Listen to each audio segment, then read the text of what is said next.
ইস বন্ধু, টিয়া তো বললাম 500, কিন্তু এটা ছেঁড়া। আরে পাগলা, এই বুদ্ধি পাস না। দোকানে যা 10 টাকার সুপার গুলো নিয়ে লাগালি টাকা কমপ্লিট, চলবো নু। তাই তো রে বন্ধু, চল ভাই একটা সুপার গুলো জানতো। এ হে ভাই, আমার কাছে তো সুপার গুলো পুরো হয়ে গেছে, তবে আমার কাছে আটার কয়টি আছে, দাম 200 টাকা। ये फंस गया सीएम। এ বন্ধু কি বলে, 200 টাকা দাম। আরে বোকা, এখানে কয়টা আইড? 500, আর আটার দাম কয়টা? 200। তাহলে তাও তো তোর 300 টাকা আছে নে। এ ভাই দেন। আচ্ছা ভাই, এই নেন। হাই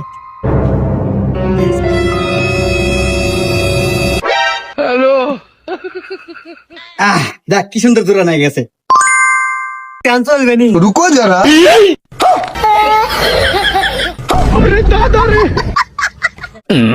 এ ভাই কি হলো?